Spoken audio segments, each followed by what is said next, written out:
नमस्कार दोस्तों, आज हम देखने वाले हैं 12th क्लास की बुक रेनबो का 4th लेसन, जिसका नाम है लॉस्ट स्प्रिंग। लॉस्ट स्प्रिंग का तात्पर्य यहाँ पे बताया गया है खोया हुआ बसंत। तो एक्चुअली ये जो स्प्रिंग है वो बसंत के लिए यूज़ न करके बचपन के लिए यूज़ किया गया है, उन बच्चों के लिए जिनका बचपन अपना आनंद प्राप्त नहीं कर पाया, क्योंकि वो ऐसे ही कारखानों में और ख़तरनाक कार्यों में क्या करते हैं, भाग लेते हैं, जिनके कारण उनकी जो युवावस्था आने से पहले ही अपनी शक्ति क्या कर देते हैं, वो खो बैठते हैं। तो आइए शुरू करते हैं। लेखिका का नाम है एनी जंग। एक लड़का है जिसका नाम है साहिब। तो वो जो साहिब है वही इस आपके लेसन का मेन कैरेक्टर है। वो एक ऐसा लड़का है जो कचरा उठाता है और अपने घर वालों की सहायता करता है, आर्थिक सहायता। तो देखते हैं वो साहिब आपके पार्ट की शुरुआत में क्या कहता है। समटाइम्स कभी कभी I find A rupee in garbage. मुझे गार्बेज कचरे के ढेर में क्या हो जाता है, 1 रुपया मिल जाता है। ये बात किसने कही है? साहिब ने। जब साहिब ने ऐसे कहा तो लेखिका ने उससे कहा, why do you do this? तुम ऐसा काम क्यों करते हो? आई आस्क, मैंने पूछा साहिब से। यहाँ पे आई किसके लिए आ रहा है? लेखिका के लिए, जिनका नाम है एनिस जंग। तो एनिस जंग लेखिका वो साहिब से पूछती है कि तुम ऐसा काम कचरा उठाने का क्यों करते हो? होम, जिससे आई एनकाउंटर, मेरा सामना होता है, एवरी मॉर्निंग, प्रत्येक सुबह। तो लेखिका है वो रोज़ाना उस साहिब से मिलती है, उसका आमना सामना होता है। स्क्राउजिंग फॉर गोल्ड, क्योंकि वो जो साहिब है वो कचरे के ढेर में सोना ढूंढने का प्रयास कर रहा होता है। इन द गार्बेज डम्प्स, किन में? कचरे के ढेरों में। गार्बेज कहते हैं कचरे को, डम्प्स कहते हैं किन्हें? ढेर को। ऑफ माई नेबरहुड, मेरे पड़ोस में। तो जहाँ लेखिका रहती है उसके पड़ोस में ही साहिब भी उसी इलाके का है, और वहाँ पर कचरे के ढेर को अक्सर वो क्या करता रहता है, छानबीन उसकी करता रहता है। स्क्राउजिंग का मतलब होता है छानबीन करना, खोजबीन करना। साहिब के बारे में कुछ बात करते हैं, वो कहाँ का एक्चुअली रहने वाला था। Saheb left his home long ago. जो साहेब है अपने घर से बहुत पहले आ चुका है। सेट, और उसका जो घर था वो स्थित था अमेज द ग्रीन फील्ड्स, उन हरे भरे खेतों में, ऑफ ढाका, ढाका के। ढाका जो कि बांग्लादेश की राजधानी है, वहाँ पर साहेब का एक्चुअली घर था और वो वहाँ से आ गया। हिज होम, और उसका जो घर है, is not even a distant memory, अब उसकी याद में भी नहीं है। साहेब ओरिजिनली ढाका का रहने वाला है, लेकिन वो जो घर है वहाँ का, वो अब उसकी याद में भी नहीं है। क्या कारण है? देयर वर मैनी स्टॉर्म्स, क्योंकि ढाका में बहुत सारे क्या आया करते थे? तूफान। That swept away there fields, और उन तूफानों में, तेज़ बारिश में उनके जो खेतों की जो फसल थी वो बह जाया करती थी। एंड होम्स, और कई बार तो बाढ़ भी इतनी आया करती थी कि उनके घर भी बह जाया करते थे।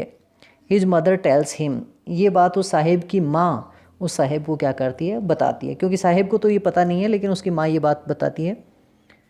दैट्स वाई, यही वो कारण था। दे लेफ्ट, कि वो वहाँ से आ गए।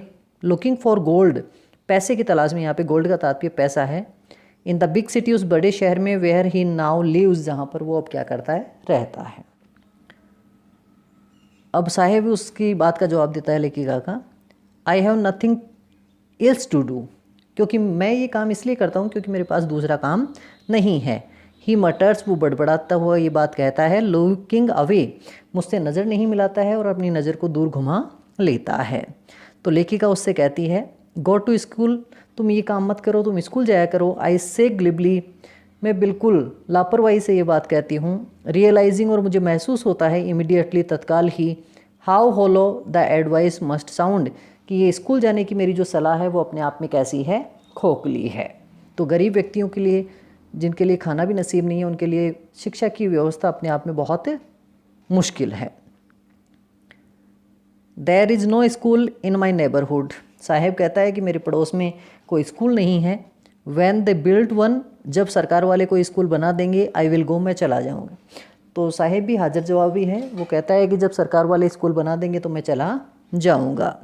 लेखिका कहती है, if I start A school, यदि मैं स्कूल स्टार्ट कर लूँ, शुरू कर लूँ, विल यू कम, क्या तुम पढ़ने के लिए आओगे? आई आस्क हाफ जोकिंग, मैं उससे मजाक सी करती हुई पूछती हूँ। तो लेखिका के ऐसा पूछने पर साहिब क्या जवाब देता है? यस, हाँ। ही सेज, वो कहता है, स्माइलिंग ब्रॉडली, बहुत ही प्रसन्नता के साथ ये बात वो कहता है कि निश्चित रूप से आप स्कूल शुरू करेंगी तो मैं पढ़ने आऊँगा।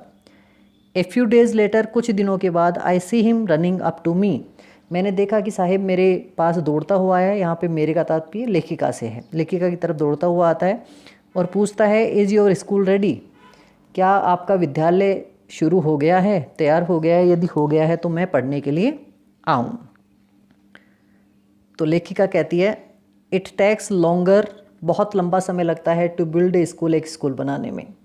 आई से, लेखिका ये बात कहती है, एम्ब्रेस्ड, वो शर्मिंदा थी, eight having made a promise, क्योंकि उसने ऐसा एक वादा कर दिया था, दैट वाज नो मीन्ट, जिसका कोई अब तात्पर्य नहीं था।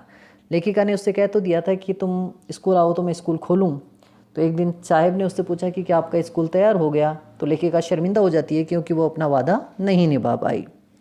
बट लेकिन प्रोमाइजेज, लेकिन ऐसे वादे, लाइक माइन, जैसे मैंने किया है, around abound in every corner of his bleak world, वो उसके नीरस संसार में ढेरों रूप में कोनों में क्या हैं, पड़े हैं।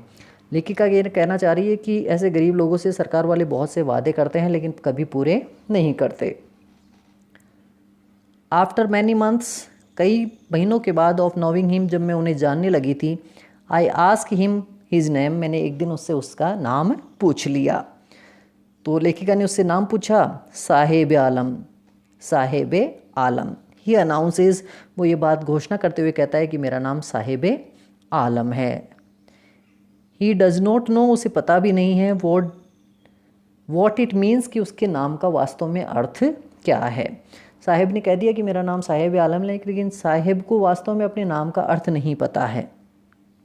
If he new it's meaning, यदि उसे अपने नाम का अर्थ पता होता, जिसका अर्थ वास्तव में है लॉर्ड ऑफ द यूनिवर्स, ब्रह्मांड का मालिक, संसार का मालिक। तो साहिब आलम का ओरिजिनली अर्थ क्या होता है?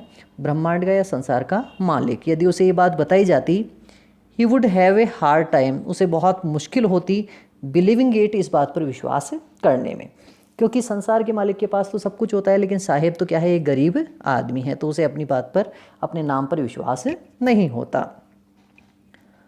अनअवेयर, लापरवाह, of what his name represents, कि उसके नाम का क्या मतलब, उसे नहीं मतलब है कि उसके नाम का क्या मतलब है। ही रोम्स, वो तो भटकता रहता है, घूमता रहता है, द स्ट्रीट्स, उन गलियों में, विद हिज फ्रेंड्स, अपने मित्रों के साथ, an army of barefoot boys, जो नंगे पैर वाले लड़कों की एक सेना है, एक दल है। Who appear like the morning birds, जो कि सूर्योदय के पक्षियों के समान प्रकट होते हैं, एंड डिसअपियर एट नून, और दोपहर जाते जाते क्या हो जाते हैं, गायब हो जाते हैं। तो जिस प्रकार से सुबह सुबह पक्षी आते हैं, दाना चुगते हैं और दोपहर में गायब हो जाते हैं धूप में, वैसे ही साहिब और उसके दोस्त वगैरह सुबह सुबह जल्दी उठते थे, छाँव में क्या करते थे, कचरा उठाते थे और दोपहर तक गायब हो जाते थे। ओवर द मंथ्स, इतने महीनों में, I have come to recognize, मैं पहचानने लगी हूँ, ईच ऑफ देम, उन सब में से प्रत्येक को।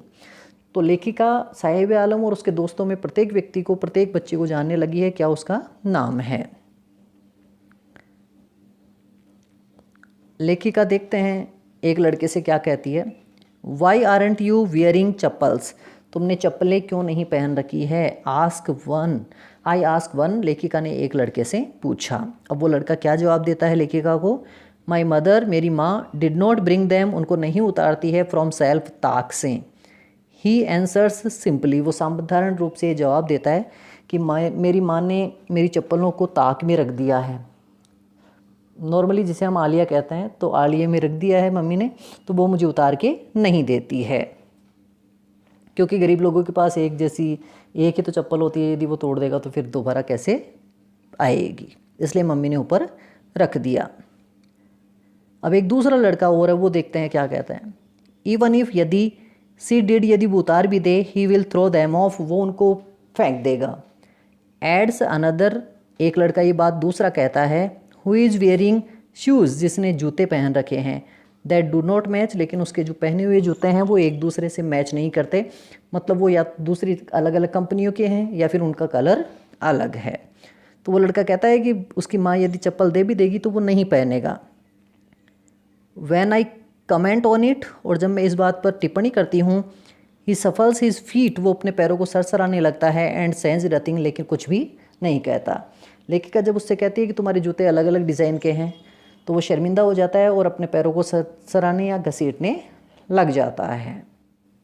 आई वांट शूज़, मुझे भी जूते चाहिए, सैड ए थर्ड बॉय, एक तीसरे लड़के ने कहा, who has never owned a pair of all his life, जिसने जूतों का एक जोड़ा अपने पूरे जीवन में कभी नहीं देखा है। तो अंधा का क्या मांगे दो आंखें। तो एक लड़का जिसके पास जूते नहीं थे वो कहता है कि हे भगवान मुझे भी जूते देना। ट्रैवलिंग अक्रॉस द कंट्री, वो उस देहाती क्षेत्र में घूमते रहते हैं।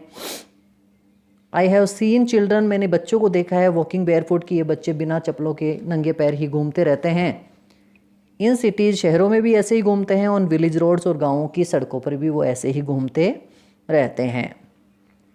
It is not lack of money, इसका ये मतलब नहीं है कि उनके पास पैसा नहीं है, but a tradition to stay barefoot, ये तो एक परंपरा है कि वो ऐसे ही रहेंगे नंगे पैर, जैसा कि अभी बताया गया था। इज़ वन एक्सप्लेनेशन, ये ऐसी ही एक व्याख्या है जो वो देते हैं। आई वॉन्डर, और मैं भी कई बार आश्चर्य जताती हूँ, this is only an excuse, कि क्या कि ये कोई बहाना तो नहीं है, टू एक्सप्लेन, ये समझाने के लिए, away perpetual state of poverty, कि उनकी जो गरीबी है वो एक स्थायी स्थिति क्या कर चुकी है, प्राप्त कर चुकी है। तो हो सकता है कि शायद ऐसे रहकर ये दिखाना चाहते हो कि उनकी स्थिति वास्तव में बहुत दरिद्र है। अब लेखिका एक कहानी को याद करते हुए बताती है, एक कहानी किसकी, देखते हैं। आई रिमेंबर, मुझे याद है, ए स्टोरी, एक कहानी, ए मैन, एक आदमी ने, फ्रॉम उडुपी, उडुपी वाले ने, वंस टोल्ड मी, एक बार मुझे सुनाई थी। तो एक व्यक्ति ने उडुपी की कहानी लेखिका को एक दिन क्या की थी, सुनाई थी। एज ए यंग बॉय, कि वो जब छोटा था, he would go to school, वो एक स्कूल में जाया करता था, पास्ट एन ओल्ड टेम्पल, जो किसके पास में थी, एक पुराने मंदिर के। Where his father was a priest, जहाँ पर उसके पिता एक पुजारी थे।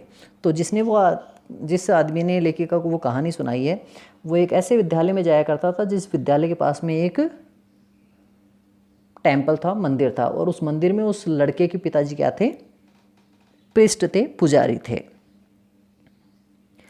ही वुड स्टॉप ब्रीफली, वो थोड़ा बहुत रुका करता था, एट द टेम्पल, उस मंदिर के सामने, and pray for a pair of shoes, और उस देवी के सामने खड़ा होकर देवी से प्रार्थना करता था कि मुझे क्या देना, एक जूतों का जोड़ा देना। 30 ईयर्स लेटर, 30 वर्षों के बाद, आई विजिटेड हिज टाउन, लेखिका उस व्यक्ति के कस्बे में जाती है, एंड द टेम्पल, और उस मंदिर में भी जाती है, विच वाज नाउ ड्रॉन्ड, जहाँ पर अब फैली हुई है, इन एयर, एक ऐसी स्थिति ऑफ डेसोलेशन, उजाड़ की। वो जो मंदिर है जहाँ पे लेखिका जाती है, तो वहाँ वो देखती है कि वहाँ की स्थिति बिल्कुल सुनसान, उजाड़ है। इन द बैकयार्ड, पीछे की तरफ, where lived the new priest, जहाँ पर आजकल नया पुजारी रहता है, उस मंदिर में वो जाती है तो पीछे की तरफ एक नया पुजारी रहता है। There were red and white plastic chairs, वहाँ पर लाल और सफ़ेद रंग की प्लास्टिक की क्या पड़ी हैं, कुर्सियाँ। ए यंग बॉय, एक छोटा लड़का, dressed in A grey uniform, जिसने ग्रे रंग की यूनिफॉर्म पहन रखी है, वियरिंग शॉक्स एंड शूज़, जिसने जुराब भी पहन रखे हैं और जूते भी पहन रखे हैं। अराइव्ड पैंटिंग, वो वहाँ पर हाँफता हुआ आता है। And through his school bag, और अपने स्कूल के बस्ते को वो फेंक देता है, ऑन ए फोल्डिंग बेड, एक सिमटने वाले बेड पर। तो एक लड़का आता है उस मंदिर पे, और छोटा ही था, जिसने जूते पहन रखे थे और जुराब भी पहन रखे थे, ग्रे कलर की यूनिफॉर्म पहन रखी थी, और अपना बैग आता है और एक फोल्डिंग बेड पर क्या कर देता है, वो फेंक देता है। लुकिंग एट द बॉय, उस लड़के को देखकर, आई रिमेंबर, लेखिका को याद आता है, द प्रेयर, उस प्रार्थना के बारे में, अनदर बॉय हैड मेड, जो किसी उस व्यक्ति ने की थी, उस बच्चे ने की थी, टू द गॉडेज, उस देवी के सामने। तो लेखिका को उस व्यक्ति की बात आती है याद, कि जब वो छोटा था तो देवी के सामने या उस मंदिर के सामने खड़ा होकर जूतों की प्रार्थना करता था। When he had finally got a pair of shoes, हो सकता है कि उसे तो जूते न मिले हों, लेकिन उस जैसों कि आयु में आजकल बच्चे क्या करने लगे हैं, जूते पहनने लगे हैं। Let me never lose them, मैं उन जूतों को कभी नहीं खोऊंगा। The goddess had granted his prayer, शायद देवी ने उसकी प्रार्थना को सुन लिया था। यंग बॉयज़, जो छोटे बच्चे हैं, like the son of priest, उस पुजारी के बच्चे के समान, नाउ वॉर शूज़, आजकल क्या पहनने लगे हैं, जूते। बट लेकिन मैनी अदर, लेकिन बहुत सारे ऐसे बच्चे लाइक द रैग पिकर्स, जो कि कचरा उठाने वाले लोगों के समान हैं, इन द नेबरहुड, उसके पड़ोस में, रिमेन शूलेज, वो आज भी क्या हैं, जूतों से हीन हैं। वो आज भी क्या नहीं करते हैं, जूते चप्पल नहीं पहनते हैं, और वो बेयर फुट ही रहते हैं, नंगे पैर ही रहते हैं। अब लेखिका कहती है, माई एक्वेंटेंस, मेरा परिचय, with the bare foot rag pickers, उन नंगे पैर वाले कचरा उठाने वाले बच्चों से, लीड्स टू द सीमापुरी, वो मुझे किसकी याद दिलाता है, सीमापुरी की। तो लेखिका जब उन बच्चों के बारे में सोचती है, कचरा उठाने वाले लोगों के बारे में सोचती है, तो उसे याद आता है सीमापुरी के बारे में। सीमापुरी क्या है, देखते हैं। ए प्लेस, सीमापुरी एक स्थान है, on the periphery of Delhi, Delhi की सीमा पर बना हुआ। Yet miles away from it, हालांकि ये दिल्ली से बहुत दूर है। मेटाफरिकली, यदि उपमात्मक दृष्टि से देखें तो। अब क्यों है यह हम बाद में बात करेंगे। दिल्ली की सीमा पर है लेकिन दिल्ली से दूर क्यों है। दोज, वे लोग हु लिव देयर, जो यहाँ रहते हैं, आर स्क्वेटर्स, वो अतिक्रमणकारी है। Who came from Bangladesh back in 1971, जो बांग्लादेश से आए थे 1971 में, और वो यहाँ आकर अतिक्रमण करके क्या कर रहे हैं, रह रहे हैं। तो अब आपको पता चल गया होगा कि सीमापुरी जो इलाका है वो एक तरह का अतिक्रमण इलाका है, जहाँ पे 1971 में बांग्लादेश से आने वाले लोग क्या कर रहे हैं, रह रहे हैं। Saheb's family is among them, Saheb का परिवार भी उनमें से ही एक है। तो अब एक आपका क्वेश्चन है कि साहेब का परिवार ओरिजिनली कहाँ का था, तो आपको पता चल गया बांग्लादेश का, और वो कब आए थे, 1971 में। Seemapuri was then a wilderness, उस समय जो सीमापुरी इलाका था ना, वो बिल्कुल उजाड़ था, सुनसान था। इट स्टिल इज, हालांकि ये सुनसान उजाड़ तो अभी भी है, but it is no longer empty, लेकिन अभी ये खाली नहीं है। अब ये खाली नहीं है फिर भी उजाड़ है, इसके क्या बात हुई, तो देखते हैं इसका तात्पर्य। इन स्ट्रक्चर्स ऑफ मड, वहाँ के जो घर हैं वो बिल्कुल कीचड़ से बने हुए हैं, मिट्टी से बने हुए हैं। With roof of tin and tarpaulin, जहाँ पर टिन और तिरपाल के क्या है, छतें बनी हुई हैं। तो उनके घर हैं, कच्चे हैं, और छत भी कच्ची है। डिवॉइड ऑफ सीवेज, जहाँ पर जो गंदा पानी है उसके निकास की कोई व्यवस्था नहीं है। ड्रेनेज, जो ज़मीन के अंदर नालियों की व्यवस्था नहीं है पानी को जाने के लिए, और रनिंग वाटर, और बहते हुए पानी को रोकने की कोई व्यवस्था वहाँ पर नहीं है। लिव 10,000 रैग पिकर्स, वहाँ पर लगभग 10,000 कचरा बिनने वाले, कचरा उठाने वाले लोग क्या करते हैं, रहते हैं। अब एक शब्द आया था कि सीमापुरी दिल्ली की सीमा पर है लेकिन फिर भी दूर क्यों है। इसका कारण यह है क्योंकि दिल्ली जिसे देश की राजधानी कहा जाता है, वहाँ पर तो सारी सुविधाएं हैं, लेकिन ये स्थान ऐसा है जो दिल्ली के अंदर तो माना जाता है लेकिन इसमें इतनी क्या नहीं है, सुविधाएं नहीं हैं। They have lived here for more 30 years, वो यहाँ पर 30 वर्षों से भी ज़्यादा समय से रह रहे हैं। विदाउट एन आइडेंटिटी, जबकि उनके पास कोई पहचान पत्र नहीं है। विदाउट परमिट्स, किसी प्रकार का कोई आज्ञा पत्र नहीं है। बट विद राशन कार्ड्स, लेकिन उनके पास राशन कार्ड ज़रूर हैं। That get their names on voter list, जिनसे उनका जो नाम है वो वोटर लिस्ट में, मतदान सूची में क्या हो जाता है, जुड़ जाता है। And enable them two by grain, और इस राशन कार्ड बनने के कारण वो क्या कर सकते हैं, अन्न वगैरह भी क्या कर सकते हैं, समाज सरकार के अनुदान से प्राप्त कर सकते हैं। तो सरकार के लोगों ने उनके लिए कुछ नहीं किया, केवल एक काम किया, अपने फ़ायदे के लिए राशन कार्ड दे दिए जिससे कि वोटर लिस्ट में क्या आ जाए नाम, और वो क्या कर सके, उनका वोट ले सके। फूड इज़ मोर इम्पोर्टेंट, क्योंकि भोजन बहुत ज़्यादा महत्वपूर्ण है फॉर सर्वाइवल, जिंदा रहने के लिए, देन एन आइडेंटिटी, एक पहचान की तुलना में। किसी व्यक्ति की पहचान हो नहीं हो उससे कोई फर्क नहीं पड़ेगा, वो मरेगा नहीं, लेकिन यदि खाना नहीं मिलेगा तो व्यक्ति क्या हो जाएगा, मर जाएगा। तो भोजन पहचान से ज़्यादा क्या है, आवश्यक है।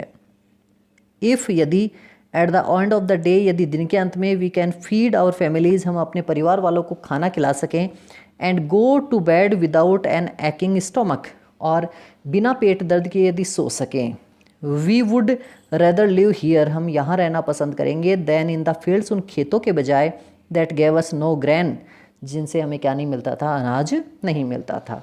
तो बांग्लादेश के खेत तो बहुत सारे थे लेकिन वहाँ पर फसलें नहीं बन पाती थी, बारिश और बाढ़ के कारण जो फसलें थी वो बह जाया करती थी, तो यहाँ पर कम से कम उनके पास इतनी सुविधाएं तो नहीं है, लेकिन खाना तो है। ये बात कौन कहते हैं? ये बात कहती है ए ग्रुप ऑफ वुमन, एक औरतों का समूह, इन टैटर्ड साड़ीज, जिनकी साड़ियाँ फटी हुई हैं।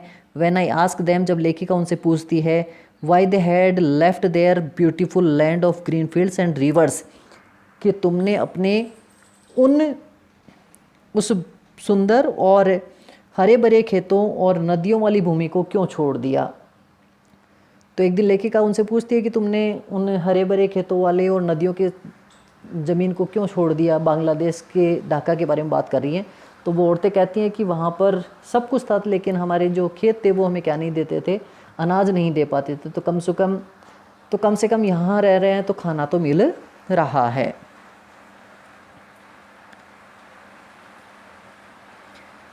वेहरीवर दे फाइंड फूड, जहाँ कहीं भी उन्हें भोजन मिलता है। दे पिच देयर टेंट्स, वो अपने तंबू को वहीं तान देते हैं। दैट बिकम ट्रांजिट होम, जो उनके कुछ समय के लिए अस्थायी या स्थायी क्या बन जाते हैं, घर बन जाते हैं। ट्रांजिट का तात्पर्य वैसे अस्थायी होता है। Children grow up in them, बच्चे जो हैं उन्हीं तंबुओं में बड़े होते हैं। बिकम पार्टनर्स इन सर्वाइवल, और अपने माता पिता का जीवन यापन करने में सहयोग करते हैं।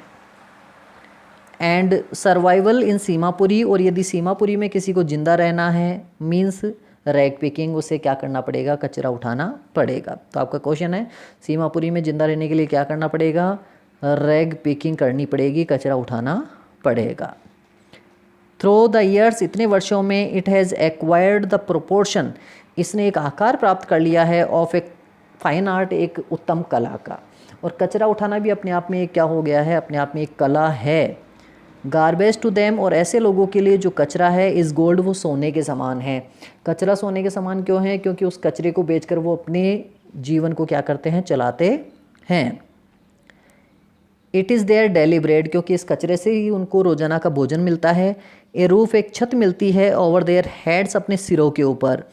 इवन इफ, चाहे, इट इज़ लीकिंग रूफ, चाहे वो छत टपकने वाली ही क्यों ना हो, लेकिन उनके सिर पर छत तो ज़रूर होती है।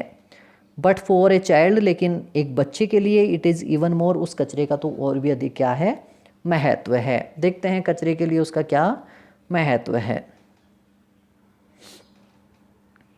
साहिब कहता है वापस, आई समटाइम फाइंड ए रुपी, मुझे कभी कभी 1 रुपया मिल जाता है। इवन ए 10 रुपी नोट, और कभी कभी तो ऐसा होता है कि उस कचरे में 10 रुपये का नोट भी मिल जाता है। साहिब से ये बात साहिब कहता है, हिज आइज़ लाइटनिंग अप, और ऐसा कहते हुए उसकी आंखें चमक उठती हैं, मतलब वो खुश हो जाता है। व्हेन यू कैन फाइंड, जब आपको मिल जाता है। ए सिल्वर कॉइन, एक चांदी का सिक्का। इन ए हीप ऑफ गार्बेज, किसी कचरे के ढेर में। यू डोंट स्टॉप स्क्राउजिंग, आप उसे क्या नहीं करते हैं, खोजबीन करना बंद नहीं करते हैं। क्यों नहीं करते हैं, इसका कारण है फॉर, क्योंकि there is hope of finding more, क्योंकि आपके दिल में यह आशा होती है कि एक सिक्का मिला है तो और हो सकता है ज़्यादा मिल भी जाएं। इट सीम्स, ऐसा लगता है, दैट फॉर चिल्ड्रन, कि उन बच्चों के लिए गार्बेज है जे मीनिंग डिफरेंट, उन बच्चों के लिए उस कचरे का एक अलग ही अर्थ है। From what it means to their parents, जैसा उनके माता पिता क्या करते हैं, सोचते हैं। तो लेखिका कहती है कि उस कचरे का जो अर्थ है, महत्व है, वो माता पिता और बच्चों के लिए अलग अलग है। देखते हैं कैसे है। फॉर द चिल्ड्रन, बच्चों के लिए, it is wrapped in wonder, ये एक ऐसी चीज़ है जो आश्चर्य में लिपटी हुई है, जिस चीज़ में से कोई भी चीज़ उन्हें प्राप्त हो सकती है। फॉर द एल्डर्स, लेकिन बड़े लोगों के लिए, it is means of survival, ये एक ऐसा माध्यम है जिससे वो अपने परिवार को क्या करते हैं, जीवन जीने लायक बनाते हैं या जीवन यापन करते हैं। तो जो कचरा उठाना है वो माता पिता के लिए सर्वाइवल का मीन है, जबकि बच्चों के लिए क्या है, वो रैप्ड इन ए वंडर, एक आश्चर्य में लिपटी हुई क्या है, चीज़ है। अब लेखिका देखते हैं आगे क्या कहती है।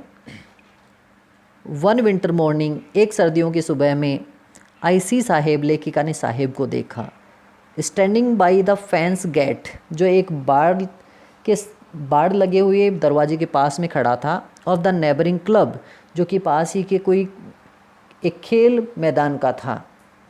और वहाँ साहेब उस दरवाजे के पास में खड़ा होकर क्या कर रहा था, वॉचिंग टू यंग मैन, दो जवान लोगों को वो देख रहा था, ड्रेस्ड इन वाइट, जिन लोगों ने सफ़ेद रंग के कपड़े पहन रखे थे, और प्लेइंग टेनिस, और वो क्या कर रहे थे, टेनिस खेल रहे थे। तो साहेब उस नेबरिंग क्लब के दरवाजे पर खड़ा है और वहाँ पर दो सफ़ेद कपड़े पहने हुए लोगों को टेनिस खेलते हुए क्या कर रहा है, वो देख रहा है। आई लाइक द गेम, मुझे भी वो खेल क्या है, पसंद। ही हम्स, वो ये बात गुनगुनाते हुए कहता है। कंटेंट, लेकिन वो संतुष्ट है। To watch it standing behind the gate, उस खेल को उस गेट के पास में खड़े होकर देखने से ही वो संतुष्ट इसलिए है क्योंकि उसके पास इतने पर्याप्त साधन नहीं है कि वो भी क्या कर सके, उस खेल को खेल सके। लेकिन साहेब क्या कहता है, आई गो इनसाइड, में अंदर चला जाता हूँ, when no one is around, जब यहाँ पर कोई नहीं रहता है। ही एडमिट्स, वो ये बात स्वीकार करता है। The gatekeeper lets me use the swing, और यहाँ का जो चौकीदार है वो सहनशील व्यक्ति है, वो मुझे यहाँ का झूला झूलने के लिए क्या कर देता है, अनुमति दे देता है। तो साहेब अंदर नहीं जाता है, नॉर्मली दूर से ही देखता है क्योंकि उसके पास इतने साधन नहीं है और वो दूर से देखकर ही क्या है, संतुष्ट है। Saheb too is wearing tennis shoes, Saheb ने भी क्या पहन रखे हैं, टेनिस के शूज़ पहन रखे हैं, जूते पहन रखे हैं। दैट लुक स्ट्रेंज, और वो जूते अजीब लग रहे हैं। ओवर हिज डिसकलर्ड शर्ट, उसके रंग उड़ी हुई शर्ट पर, एंड शॉर्ट्स, और उसके निक्कर पर। उसने शर्ट और निक्कर पहन रखा है, उस पर उसके जो जूते हैं वो थोड़े अजीब लग रहे हैं। Someone gave them to me, Saheb कहता है कि ये जो जूते हैं वो मेरे नहीं हैं, वो किसी ने मुझे दिए हैं। ही सेज, वो कहता है, इन द मैनर, इस एक भाव में, ऑफ एन एक्सप्लेनेशन, जैसे वो कोई व्याख्या कर रहा हो। वो कहता है कि ये जूते मेरे नहीं हैं, किसी के द्वारा मुझे दिए गए हैं। तो देखते हैं किसके हैं वो जूते। द फैक्ट, तथ्य, दैट, वो यह है, दे आर डिस्कार्डेड शूज़, कि वो तिरस्कृत जूते हैं, ऑफ सम रिच बॉय, किसी अमीर लड़के के। तो ये जूते किसी अमीर लड़के के दिए हुए हैं। Who perhaps refused to wear, जिस अमीर लड़के ने शायद उन जूतों को पहनने से मना कर दिया होगा। बिकॉज, क्योंकि, of A hall in one of them, क्योंकि उन दो जूतों में से किसी एक जूते में क्या हो गया है, छेद हो गया है।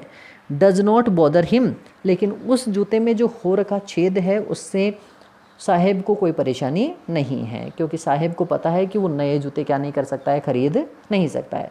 तो वो अपनी आकांक्षाओं को, इच्छाओं को उन पुराने जूतों को पहनकर ही क्या कर लेता है, शांत कर लेता है। फॉर वन, ऐसे व्यक्ति के लिए, हु हैज़ वॉक्ड बेयरफुट, जो अपने सारे जीवन भर नंगे पैर चला है। इवन शूज, ऐसे जूते भी, विद ए होल, जिनमें कोई छेद हो। Is a dream come true, ऐसा है जैसे कि उसका सपना क्या हो गया, वो सच्चा हो गया हो। तो साहेब ने जीवन भर कभी जूता नहीं पहना, आज यदि उसे टेनिस के जूते मिल रहे हैं, चाहे फटे हुए क्यों ना हो, तो ऐसा है जैसे उसका सपना पूरा हो गया है। But the game he is watching, लेकिन वो खेल जिसे वो देख रहा है, सो इंटेंटली, इतने ध्यान से, इज़ आउट ऑफ रीच, वो निश्चित रूप से उसकी पहुंच से कहाँ है, दूर है। वो क्या नहीं कर सकता, उसे खेल नहीं सकता। किस कारण से, गरीबी के कारण, सुविधाओं की कमी के कारण। लेखिका कहती है, दिस मॉर्निंग, आज सुबह, साहेब इज़ ऑन हिज वे, साहेब को लेखिका देखती है अपने रास्ते पर, ऑन द मिल्क बूथ, जो कि एक चाय की दुकान का था। तो लेखिका ने देखा कि साहेब एक चाय की दुकान के तरफ जा रहा था। इन हिज हैंड, उसके हाथ में, इज स्टील कनेस्टर, एक स्टील का बर्तन है, केतली जिसे आप कह सकते हैं। तो साहेब के हाथ में नॉर्मली क्या होता था, एक थैला, एक बोरी जिसे कह सकते हैं, जिसमें वो कचरा डाला करता था, लेकिन आज उसके हाथ में एक स्टील का बर्तन है। तो साहेब देखते हैं क्या कहता है। I now work in 80 stall down the road, आजकल मैं उस दुकान पर जो कि चाय की है उस पर क्या करता हूँ, काम करता हूँ। ही सेज, वो ये बात कहता है, पॉइंटिंग इन ए डिस्टेंस, कुछ दूरी पर इशारा करते हुए। आई एम पेड 800 रुपीज़, और वो कहता है कि मुझे 800 रुपये दिए जाते हैं। एंड ऑल माई मील्स, और मेरे सारे दिन का भोजन भी दिया जाता है। तो साहेब कहता है कि यदि मैं एक टाइम भोजन करूँ तो एक टाइम का, 3 टाइम करूँ तो 3 टाइम का भोजन मुझे देता है वो मालिक, चाय वाला, और 800 रुपये भी क्या करता है, उसकी मजदूरी के रूप में देता है। Does he like the job, क्या तुम्हें यह कार्य पसंद है। आई आस्क, लेखिका ने उस साहेब से पूछा कि क्या तुम्हें चाय की दुकान पर रहना पसंद है। हिज फेस, उस साहेब का जो चेहरा है, आईसी लेखिका ने देखा has lost the careful look, उसका जो लापरवाही का बेपरवाही का जो भाव है वो अचानक क्या हो जाता है, गायब हो जाता है। द स्टील कैनिस्टर, क्योंकि जो स्टील का जो बर्तन है सीम्स हैवियर, वो कुछ अधिक भारी है, देन द प्लास्टिक बैग, उस प्लास्टिक के थैले से he would carry so lightly, जिसे वो कितने आराम से उठाकर ले जाता था ओवर हिज शोल्डर, अपने कंधे के ऊपर। तो लेखिका कहती है कि वो प्लास्टिक का बैग जो वो अक्सर कचरा उठाने के लिए ले जाता था वो अधिक हल्का था उस कैनिस्टर के बजाय, उस स्टील कैनिस्टर के बजाय, स्टील के बर्तन के बजाय। द बैग वाज हिज, लेकिन वो जो बैग था वो उसका खुद का था। The canister belongs to the man, लेकिन ये जो बर्तन है वो उस व्यक्ति का है who owns the tea shop, जिसकी क्या है वो चाय की दुकान। Saheb is no longer his own master, Saheb क्या नहीं अब अपना खुद का मालिक नहीं है। तो लेखिका कह रही है कि इतने समय तक साहेब चाहे कुछ सामाजिक अप्रतिष्ठा का कार्य ही कर रहा हो, जिसे कचरा उठाना कहते हैं, लेकिन कम से कम वो अपने कार्य का खुद का मालिक तो था। अब वो क्या नहीं है, अपनी खुद की मर्ज़ी का मालिक नहीं है। अब उसे उस चाय वाले की मर्ज़ी से काम करना पड़ेगा। उसका चाय वाला जो दुकान का मालिक है वो उसे जैसे कहेगा उसे वैसा ही करना पड़ेगा। और ये जो स्टील कैनिस्टर है वो लेखिका बताना चाह रही है कि किस प्रकार से छोटे बच्चों के जीवन में प्रारंभिक स्तर पर ही क्या हो जाती हैं, भारी जिम्मेदारियां आ जाती हैं। स्टील कैनिस्टर उसी को क्या करता है, व्यक्त करता है। तो ये आपके इस लेसन का फर्स्ट पार्ट था। नेक्स्ट पार्ट हम आगे देखेंगे। यदि आपको वीडियो अच्छा लगा हो तो शेयर और सब्सक्राइब ज़रूर करें। तब तक के लिए जय हिंद, वंदे मातरम।